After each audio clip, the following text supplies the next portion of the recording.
السلام علیکم۔ آج بڑی خوبصورت دھوپ نکلی ہوئی ہے، بڑا اچھا موسم ہے آج۔ کل تو تھوڑا بادل بودل تھے۔ میں یہ سوچ رہا تھا کہ ابھی صبح میں ایک پروگرام دیکھ رہا تھا، جاوید چوہی صاحب نے پرانے کچھ کلپ جو ہیں شوکت صدیقی صاحب کے جو انٹرویو کیا تھا انہوں نے، اس کا ایک کلپ انہوں نے شیئر کیا، جس میں شوکت صدیقی بتا رہے ہیں کہ کس طرح جنرل فیض اور ایک بریگیڈیئر ان کے گھر آ کے ان کو کچھ فیصلے ان کی مرضی سے کرنے پہ راضی کرنے کی کوشش کی، لیکن یہ نہیں مانے، کیونکہ ان کا بڑا ایک مشہور و معروف کیس تھا جو ISI کا پارا میں آفس ہے، وہاں انکروچمنٹ تھی، تو انہوں نے حکم دے رکھا تھا کہ اس کو اتنے دن کے اندر خالی کیا جائے۔ اب وہ کھل چکا ہے کافی حد تک، تو ابھی بھی ویسے انہوں نے دیواریں لگا دی ہیں، لیکن کافی حد تک اب ٹھیک ہے، لوگ وہاں سے گزرتے ہیں۔ اور دوسرا آج 19 شوکت صدیقی صاحب کا جو کیس ہے 5 سال کے بعد، 5.25 سال کے بعد سپریم کورٹ کے اندر لگا ہوا ہے، ہر روز لائیو وہاں پہ اس کی کوریج دی جا رہی ہے، بڑی بڑی باتیں ہو رہی ہیں۔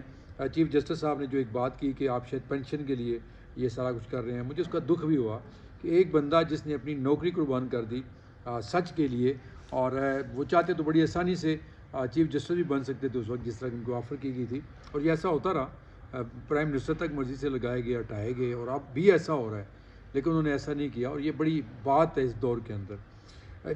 مطلب ایک طرف تو یہ لڑائیاں ہو رہی ہیں، دوسری طرف آپ دیکھیں تو ہمایوں اختر جو ہیں وہ بھی کل استحکام پاکستان پارٹی کو پیارے ہو چکے ہیں۔ اچھا، استحکام جس کو کہتے ہیں IPP، غالباً اس کا یہ نام ہے مخفف، تو میں سوچ رہا تھا کہ اس کا نام ہونا چاہیے انویسٹرز پرماننٹلی آف پاکستان۔ یہ انویسٹرز ہیں، جہانگیر ترین ہو گیا، علیم خان ہو گیا، ہمایوں، یہ جو ہیں ہمایوں صاحب، یہ سارے انویسٹرز ہیں، اور یہ انویسٹ کر رہے ہیں آپ، اور اس کا پھر کتنے گنا یہ پرافٹ لیں گے یہ آپ سب دیکھیں گے۔ یہ ایک طرف یہ ساری باتیں، اور یہ میں رات کو آج گیا، جو میں اصل بات کرنا چاہتا ہوں، ہمارے میڈیا ٹاؤن کے باہر یہ پولیس فاؤنڈیشن ہے، تو میں وہاں کسی دوست کو ملنے کے لیے گیا، تو میں نے دیکھا تو ایک گلی میں 4 بچے جو تھے وہ بیٹھے ہوئے آگ جلا کے، یہ تیلے جو تھے چھوٹے چھوٹے رکھ کے آگ سیک رہے تھے، رات 9 بجے کا ٹائم ہوگا۔ تو میں رک گیا، میں نے پوچھا بیٹا آپ کا گھر کدھر ہے؟ تو چاروں نے کہا جی ہمارا تو کوئی گھر نہیں ہے۔ میں نے کہا کہاں سوتے ہو؟ کہتے 36 نمبر اڈے تو سوندے ہیں جا کے، پنجابی چن کے 36 نمبر اڈا ہمارے پاس یہ بیریا ٹاؤن کے گیٹ پر ہے، جہاں بسیں اور ویگنیں اور یہ اڈا ہے وہاں پہ۔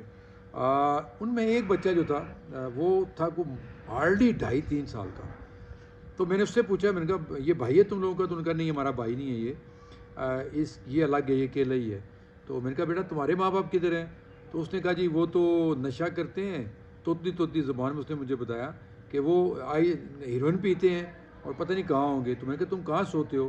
کہتا میں کہیں بھی کسی گاڑی کے نیچے سو جاتا ہوں، کبھی کہیں سو جاتا ہوں، کبھی کہیں سو جاتا ہوں۔ تو پھر اس نے مجھے کہا کہ انکل آپ مجھے کھانا کھلا دیں گے؟ تو بلیو می کہ اس طرح کے نظارے تو خیر جگہ جگہ ہیں، لیکن میرا دل جو تھا وہ 2.5 سال کا بچہ، آپ اس کی یہ پکچر ساتھ دیکھ رہے ہوں گے، 2.5 سال کا بچہ، اور وہ کیا میں کہوں اس پہ، میں کچھ نہیں کہہ سکتا اس کے اوپر۔ خیر میں نے ساتھ ہی ایک ہوٹل تھا، ان 4 بچوں کو میں نے وہاں بٹھایا، اور ہوٹل والے کو کہا یار ان کو کھانے پینا، پھر اس کہا میں چائے بھی پینا چاہتا ہوں، اس بچے نے کہا مجھے سردی لگ رہی ہے، تو خیر میں نے چائے کا بھی کہہ دیا۔ بلیو می مجھے رات کو نا کافی دیر تک مجھے نیند، بار بار وہ بچہ میرے ذہن میں آتا رہا کہ ایک طرف تو آپ کھربوں روپے لگا کے فضول قسم کے کیس، بھٹو کو زندہ کر کے اب اس کا کیس سنا جا رہا ہے، شوکت صدیقی صاحب 5.5 سال انصاف لینے کے لیے دھکے کھاتے رہے، اور ایک طرف یہ بچہ، اور اس طرح کے ہزاروں نہیں میرا خیال لاکھوں بچے اس پاکستان کے اندر اسی طرح گلیوں میں رل رہے ہیں، جن کے ماں باپ نشے میں لگ گئے ہیں۔ چلیں قصور تو ان کا ہے، لوگ کہیں گے جی پیدا کیوں کیا تھا، پیدا ہو گیا ہے، اس کا یہ جرم ہے کہ وہ پیدا ہو گیا ہے، وہ اپنی مرضی سے دنیا میں نہیں آیا۔ کہاں ہیں وہ ہیومن رائٹس کے ادارے، کہاں ہیں وہ چائلڈ پروٹیکشن بیوروز، کہاں ہیں وہ موم بتی والی آنٹیاں، کہاں ہیں سپریم کورٹ کے 100 موٹو؟ مطلب مجھے تو گھن آنے لگی ہے اس سسٹم کے ساتھ کہ یار کون ٹھیک کرے گا اس کو؟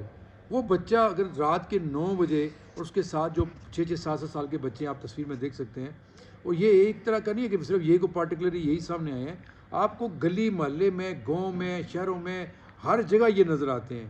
تو ریاست جو کہتی ہے جی ریاست تو ماں کی طرح ہوتی ہے، ریاست کے اوپر حملہ ہو گیا اور اٹھا کے ڈال دو عمران خان کو بھی اور 10,000 نوجوان اندر کر دو، وہ آپ کو نظر آتا ہے، تو یہ ریاست کی ذمہ داری نہیں ہے۔ یہ بچے کس کی ذمہ داری ہیں؟ کیا میری ذمہ داری ہے؟ کیا اس دائیں بائیں گلی میں رہنے والوں کی ذمہ داری ہے؟ یہ اسٹیٹ کی ذمہ داری ہے۔ یہ نواز شریف آج الیکشن لڑنے کے لیے آ گیا، چوتھی بار وزیر اعظم بننے کے لیے آ گیا ہے، میں وہیں سے شروع کروں گا جہاں چھوڑا تھا، پہلے بھی آپ نے لوٹا تھا پھر وہیں سے لوٹنا شروع کریں گے. تو یہ ان بچوں کے لیے خدا رسول کا واسطہ، اگر یہ کسی اتھارٹی تک میری یہ آواز پہنچتی ہے تو اس طرح کے بچوں کو اٹھائیں، ان کو یہ جو سویٹ ہومز بنے ہوئے ہیں، یہ جو اس طرح کے ادارے ہیں وہاں ڈالیں، وہاں لے جائیں، کوئی تو ان کی ذمہ داری لے لے. ورنہ یہ بچہ بھی کل کیا بنے گا؟ یا تو ڈرگ پشر بنے گا، یا چور بنے گا، یا ڈاکو بنے گا، یا قاتل بن جائے گا. تو خدا اور رسول کا واسطہ اس اسٹیٹ کو، اس ریاست کو اگر ماں جیسا سمجھتے ہو تو اس ماں کے جو بچے رل رہے ہیں گلیوں میں، پھر ان کو اڈاپٹ کرو، ان کو لو، ان کی تعلیم و تربیت کا بندوبست کرو. اللہ تعالیٰ تم سب کو ہدایت دے. اپنی دعاؤں میں یاد رکھیے گا. اللہ حافظ.